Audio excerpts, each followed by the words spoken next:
Hi everyone, welcome back to Cardvoyant. I'm your Cardvoyant Kris, and I wanted to have this little introduction today because I have a video that is a little bit different from the learning videos that we've been doing. This is a video of me actually giving a reading to my sister Kim. This reading is a little bit different from most of the readings that I do in that it's a past life reading. But I wanted to explain a little bit about how it works and what's going on when I'm doing a past life reading. So, as with any reading, in a past life reading, as I'm shuffling the cards and asking Kim's question in my head, I'm trying to connect with my guides and with her spirit guides who will help us through the reading. I often feel with past life readings that it's almost like a different set of guides, but it's the same process. So we come up with a question, and generally in past life readings, we're asking about which past life is most influencing this life, or a portion of this life, a specific problem or incident in this life. And with Kim, she's asking about her psychic ability, not as a problem, but just to gain information. So I do this as I'm shuffling the cards, and this is why I shuffle for a long time. And as I shuffle, I'm asking the questions. I'm asking her spirit guides and my spirit guides for help in answering the questions. And I ask them to speak to me and through me, through the cards, obviously, but also in any other way that they can speak to me and sort of channel through me. So the first thing I'm looking for when I'm shuffling the cards is how many cards to lay down and what it will look like. And as I'm shuffling, I will literally get a picture of the cards of what they should look like as I'm laying them down. We'll talk more about process as we go through because it can be very different for different readers. So I get this picture of how many cards to lay down, and that is what I do. I lay the cards down and then begin to turn them over. Now, as I turn them over, some cards will immediately stick out. They'll immediately say something to me. But often there'll be a lot of cards and I'll just be like, oh, what's going on here? So the process is to just start talking. For me, that's the process. And I usually go from top to bottom, from left to right.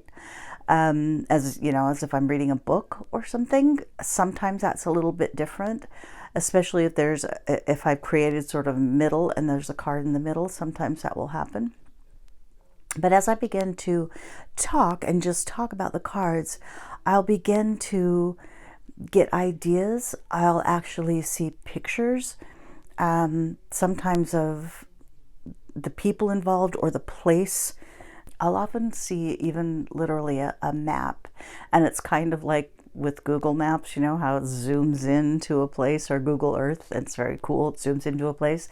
That's kind of what it does, but it's mostly kind of general.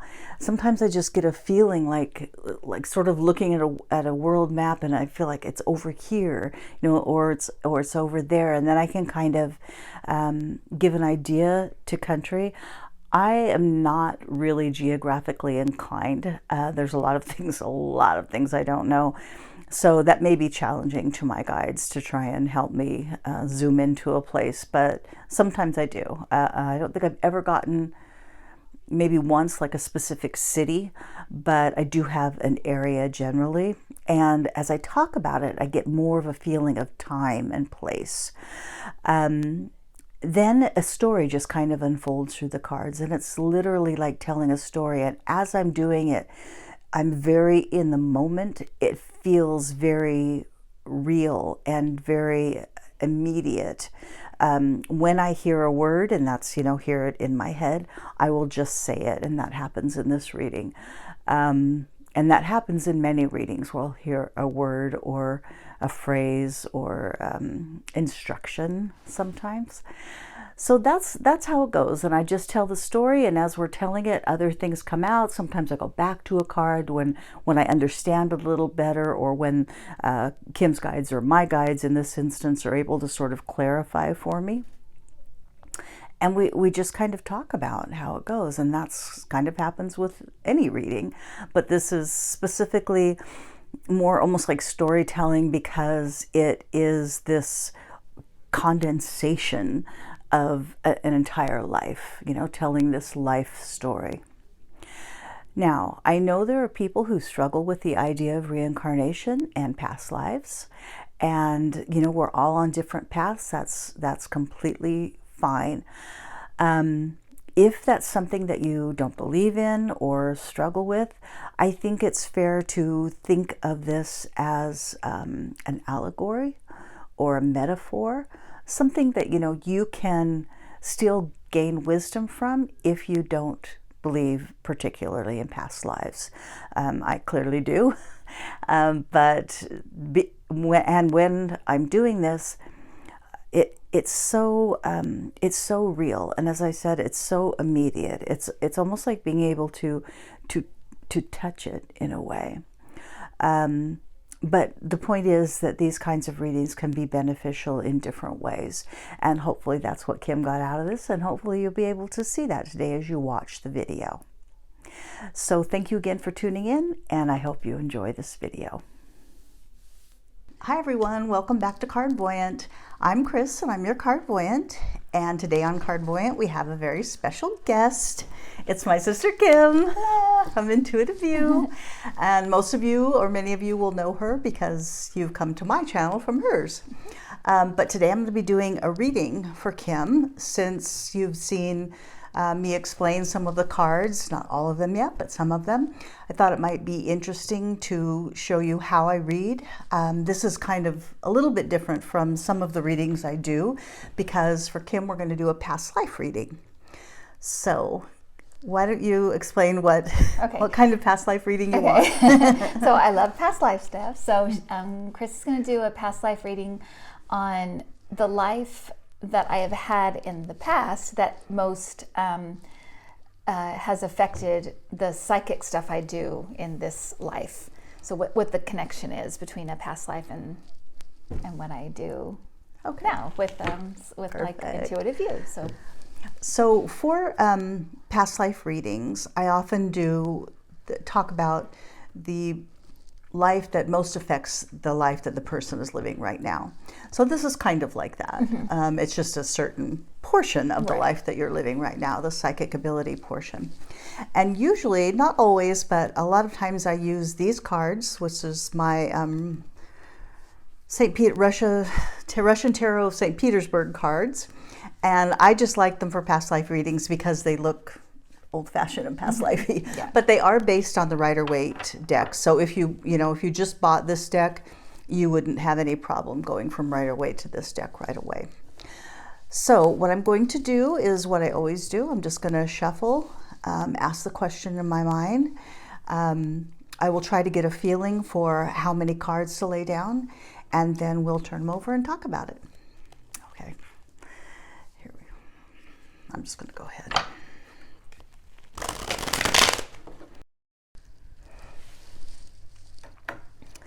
Okay, so as you can see, I put down 7 cards, which is kind of a lot of cards. But these past life readings, they tend to tell a real story. So we'll see. Hopefully that's true in this case, but let's see what we've got here.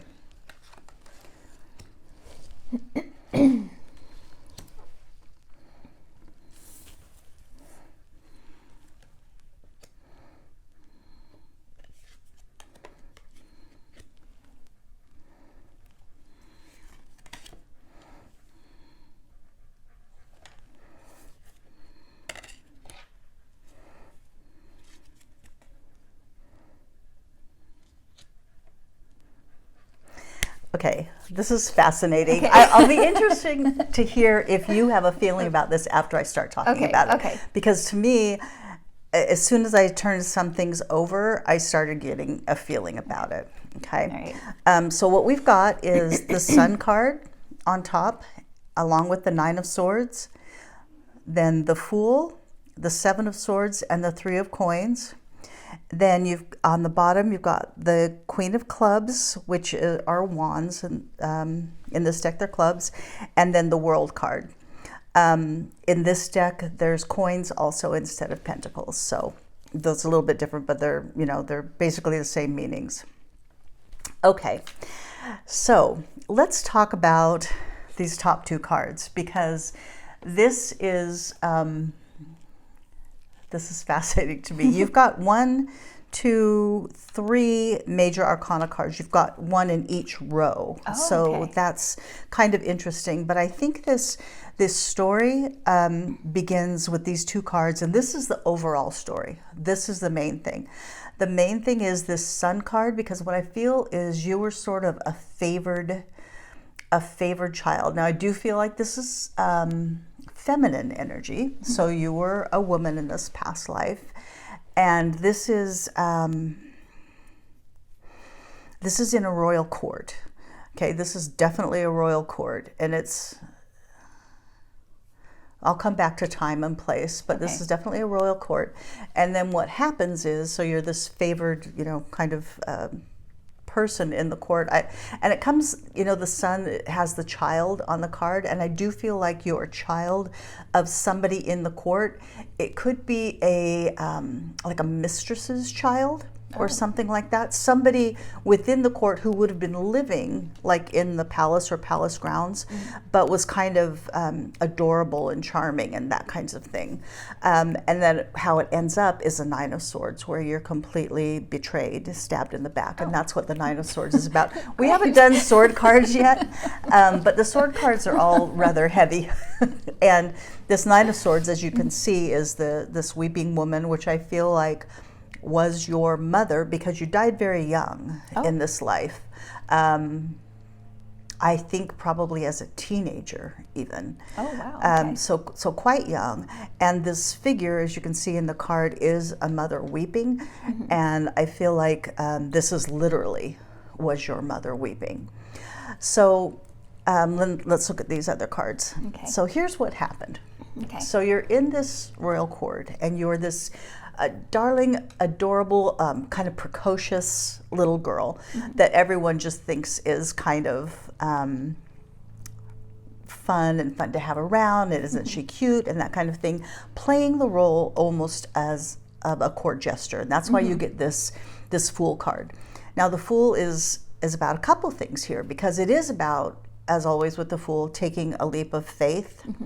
But it's also in this card, in this case, literally that kind of figure that appears on the card, this sort of court gestury kind of thing. And I find that a lot when I'm doing past life readings, is that the cards are often quite literal, like the figures and that kind of thing. So I feel like you were this figure that was seen as almost entertainment. You were fun to have around. You might dance or sing or these different things, but generally just around being cute and that kind of stuff. But you had a talent, and it started very young. I feel like it was one of those things where somebody may have died in court and in the palace realm, and you knew it was going to happen, or you told people that you had talked to them after they had passed. And this actually may have been started with a royal figure, like the king, or somebody that had passed away. And I will say now that I feel like this is definitely Europe, but it doesn't feel like England, and it doesn't feel like France. Those like the two big things, I think. It's more toward Germany, but I keep hearing like Belgium. And I don't know anything about, because this is obviously a long time ago. I would say the mid 17th century, so late 1600s, something like that. So anyway, you started, a few things like that happened. And the other reason that it comes across as this Fool card is because for you, it was just the faith that you had. It didn't require this big leap of faith. It was just, you were a child, so it was just came naturally to you. But your mother, it feels like was kind of like, shh, you don't. Let's not say too much about this. But other people kind of knew and heard, especially as you got a little bit older, and you completely did not see the need to keep this quiet. but you did so for your mom's sake. So by the time you were like 13, where you start to lose a little bit of that childish, cute, and you start maturing into a woman, it was like, this stuff isn't cute anymore. This stuff isn't funny anymore. And there may have been some things that were said that you sort of like predicted. And I feel like this is very much mediumship abilities. Like you were getting information from people that you would talk to who just happened to be not living. And so you might have said something about, something that was going on, even some like duplicitousness in the court. And somebody's like, how does she know that? This little girl, anything. And that's why you get this Seven of Swords, and it's twofold. It's because whoever was being sort of sneaky thought that somehow you knew something. And we're getting, information from some other channel. But it's also that when they did think this, so they thought you were being sneaky, but what they were doing is being sneaky. And so what they did was to sort of sell you out, to sort of be like, this girl is a threat. Now, the Three of Coins is about, it's about working together. And usually, this is a very positive thing. It's often about when people collaborate to build some sort of long-lasting thing. But that's what was happening here, because these people that were being tricky and shady and stuff in the court, that were trying to like overthrow the king, or maybe it wasn't to that extent. It was maybe more like have an ear, have the king's ear or whatever. And I almost want to say it wasn't, whoever it is isn't referred to as the king. It's like the prince, or maybe there was a different name that they called the royal family, or, these kind of, I don't know if it's like the actual like king or something, or if it's like landed gentry or something like that. Do you know what I mean? Like a lesser noble people. But whatever they were trying to do, they were collaborating to do it. So instead of this being like a positive card, this is kind of a negative card, but it comes across as the coins because they're specifically doing it for money. They're specifically, they're looking out for their self-interest. Maybe they're trying to gain property. Maybe they're just trying to control, money and stuff like that. So that was why they were not having, not thrilled with you, like kind of knowing their plans for like, how could she even know this young girl? So that's what was happening. And this, this started happening like in seriousness when you're about 13, when people start thinking it's not cute anymore. But I feel like what ultimately happened about the time you were 17. So then you get this Queen of Wands. And as you know, the wands are often about, it's clubs in this deck. Right. But it is this queen figure. And this is, okay, I know what this is. So we're talking about this noble house, and I kept saying king, and it didn't feel right, but it's because there's a woman that's more in charge. And she's very smart. Now, she might have been married to the king or the nobleman or something, but really she ruled the roost. She's much smarter than he ever was. And she is the one who's orchestrating this stuff in the background. And she is the one that is like, this can't go on. They have to put a stop to you, because they could not figure out how you were getting the information, and because they didn't know that, the only thing that they knew how to do was to stop the information from coming out of your mouth. And so that's what they did. And what they did was they poisoned you. Oh. Seriously, that's the first thing I heard is poison. Yes, that's it. That'll do it. And what It feels like what happened when they poisoned you is that you were sick for like a few days. They may have been poisoning you a little bit more, like for several days or something like that, because although your mother, although people were suspicious, they weren't enough suspicious, because in those days, I mean, people got sick all the time and just died. And so it wasn't like this big scandal. It was just another person that died. And furthermore, your mother this whole time had tried to keep this kind of on the down low. Mm-hmm. So there weren't that many people that knew that you could do this. So then you get this world card. And the world card is like perfect as an ending to this story, because it talks about the eternal nature and of people, mm-hmm. and just of the things that we're trying to accomplish on earth, recycling lives, mm-hmm. coming back again and again, and trying to form this whole, this, to sort of complete the story, or grow the story, or complete the things that you want to accomplish in life. And what happened in this life is that you had just begun to explore these possibilities, and you were cut short. If you had been older and maybe a little savvier, you might have known better than to be so open about your abilities. But because you weren't, you were silenced. And it's interesting to me because you have such an affinity for struggling people and such a dislike for the oligarchy. I won't mention any names, but it rhymes with frump. Bump.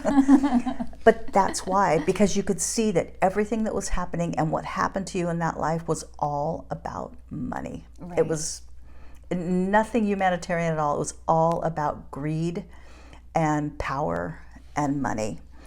And so because you were cut off in that life, I feel like you've had lives since then where you sort of didn't try to tap into these abilities so much, not because you were afraid, but more that you were trying to figure out or find the right time and space where they could again come forth, mm-hmm. but come forth in a way that wasn't threatening to you. Now, all that having been said, this has been a slow process for you because of the way in which it was so quick in this last life. So, you went from being like 6 or 7 and saying, oh, I saw, some so-and-so appeared to me last night, or I talked to grandpa and, mm-hmm. He was dead. Mm-hmm. You're just saying I talked to grandpa, and everybody else is like, what? But that was like 6 or 7. And then, by the time you're 13, it's major stuff. By the time it's 17, your life is over. Yeah. So you've chosen to have a much slower progression. And you're gaining your voice, gaining your psychic voice has come through a number of means, mm-hmm. Gaining your personal voice, mm-hmm. and at the same time then honing your psychic abilities. Mm-hmm. Much of what is coming for you has to do with mediumship abilities, because what's a huge thing for you, especially when we get past the immediacy of this administration and the things are kind of going on, when that sort of calms down, much of what you wanted to accomplish then and want to accomplish now has to do with merging the non-physical and the physical, which we're at a point in Earth history or time when that is supposed to happen. It should be happening, and it can be happening more. And you are, to whatever extent in the world now, and to however broad your reach, that is what you are trying to do. That is why you came here at this time, was to help facilitate that. And you are facilitating that in ways now that seem to you huge. Yeah. But they're nowhere near where they can be. But that's because you have done this with purpose and intent and a plan. Mm-hmm. And so the plan is going as it should, but also with every step of the way, you're gaining so much more knowledge that it has just such a firm foundation that it can only grow from here. And it's important. It's important what's happening too. So. Right. Anyway, that's fascinating. Does that make any sense? No, it makes no sense at all. But tell me what you thought when you saw the cards turn over. Okay. Did you think any of that? So I got like flashes of images, which very much correspond with what you said. One was one of the first ones I got when the what is that, the Nine of Swords? Mm-hmm. When you flip that card over, I could see, it was like I was standing on a balcony and looking down at these gardens like you'd see it like Versailles or something. Mm-hmm. And so I got that image. So mm-hmm. that's kind of a weird. It's weird because it gives me chills. I know, it's very royally kind of feeling. Yes, yeah. But also when you flipped over one of these cards, either the Seven of Swords or the Three of Coins, it was like I was in a like a cathedral. And I was small because mm-hmm. everything seemed huge. So I felt like I was little. Right. And looking around, so I do feel like you're right, because like the royal stuff, but I also feel like maybe the royal family or who or the nobles or whatever had something to do with the church as well, or it had a churchy kind of component. Yes. Because I also thought about the conflict in this life with kind of having the church be kind of something that stopped me for a long time mm-hmm. into kind of looking at this other, because I do feel like there is something about that was really especially hard to kind of move away from a religious upbringing mm-hmm. into something that's more, considered new agey or right. Weird or whatever. Yeah. That was especially difficult. So I thought maybe there was a church component there, and then I also thought the weirdness of that I'm kind of doing the same thing, that I'm kind of speaking like I'm undermining or something the powers that be. Exactly. Through That's the exactly messages, it. And yeah. But also kind of trying to comfort the common man as mm-hmm. well by saying, it's going to be fine. These people are going to be, and, which is the and main when some message, of this ends, some of it ends. I mean, it's never going to end completely, but when some of it ends, it'll be more about comforting people, helping right. people know that what you're doing now, but that might be able to take on a more significant role.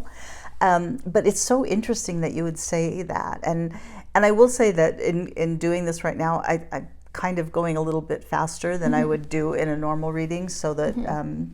The video isn't super long. But it's fascinating that you said that, because I kept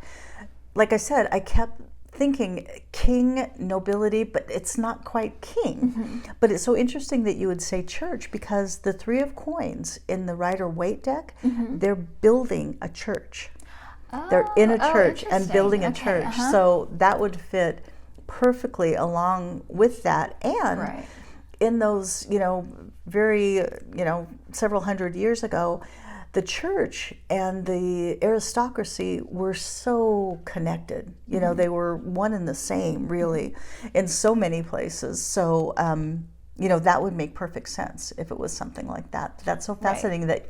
that I'm seeing like things from one perspective, and you're seeing things from the perspective of actually being you. Right, right. Yeah. That's crazy. Yeah. The other thing I just wanted to say too is about the mediumship, because from the start of doing like the channel, I always felt like this was going to turn into or merge into mediumship. That's and I always felt every time I did a medium, and from the people that watch the Intuitiview channel know that since when I've talked about mediumship, I do feel like for the longest time, like my guides were like standing between the person and me. It's kind of like they were holding them at bay in a mm-hmm. way, and I knew it was for my own protection, but now I also think that there's kind of a higher self, maybe fear of it, because that was what was the damaging like thing, and in right. a way it was like the thing exactly. that led to my end.